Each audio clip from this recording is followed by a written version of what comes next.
ഹരേ കൃഷ്ണ. കണ്ണൻ്റെ വനമാലയിലേക്ക് ഏവർക്കും സ്വാഗതം. ഒരിക്കൽ ശ്രീകൃഷ്ണ ഭഗവാൻ വൃന്ദാവനത്തിലെ തൻ്റെ ഗോപികമാരുടെ എല്ലാ ആഗ്രഹങ്ങളും സാധിച്ചു കൊടുത്ത് അവരോടൊപ്പം വേണുനാദം മുഴക്കി നൃത്തം ചെയ്യുകയും സമയം ചെലവഴിക്കുകയും ചെയ്തു. അപ്പോൾ ഗോപികമാർക്കും ചെറിയൊരു അഹങ്കാരമുണ്ടായി. ഇതു മനസ്സിലാക്കിയ ഭഗവാൻ അവരോട് പറഞ്ഞു, ബാക്കി എന്തും ഞാൻ സ്വീകരിക്കും, നിങ്ങളുടെ അഹങ്കാരം അത് ഞാൻ സ്വീകരിക്കില്ല. പിന്നെ ആ പരമഭക്തകൾ ഭഗവാനെ അന്വേഷിച്ച് ആത്മസമർപ്പണത്തിൻ്റെ ഉദാത്ത മേഖലകളിലേക്ക് ഉയർന്നു. അതുപോലെ നമ്മൾ ഭാഗവത രസം ആസ്വദിക്കുന്നവർക്കും ഭഗവാൻ ചില താക്കീതുകൾ തരാറുണ്ട്. ഒരു പൂവോ ജലമോ കായോ ഇലയോ അങ്ങനെ നമുക്കുള്ളതെന്തും സ്നേഹത്തോടെ ആ പത്മപാദങ്ങളിൽ സമർപ്പിച്ചാൽ ഭഗവാൻ അത് സ്വീകരിക്കും.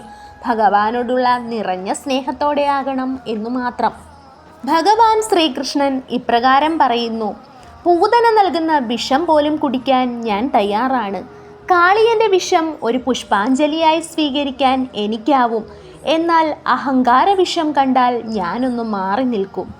ഭക്തിയും ജ്ഞാനവും ഹൃദയശുദ്ധിയുമുള്ളവരുടെ ഹൃദയത്തിലേക്ക് സച്ചിദാനന്ദ സ്വരൂപനായ ഭഗവാൻ സ്വയം ആവിർഭവിക്കുന്നു. മധുരതരമായ മുരളീനാദത്തിനു വേണ്ടി കാതോർക്കുകയും അത് കേട്ട് ആ സച്ചിദാനന്ദ ചൈതന്യത്തിൽ ആവേശത്തോടെ ഒഴുകിയെത്തുകയും ചെയ്യാൻ കരുണാമൂർത്തിയായ ഭഗവാൻ നാം ഓരോരുത്തരെയും അനുഗ്രഹിക്കട്ടെ.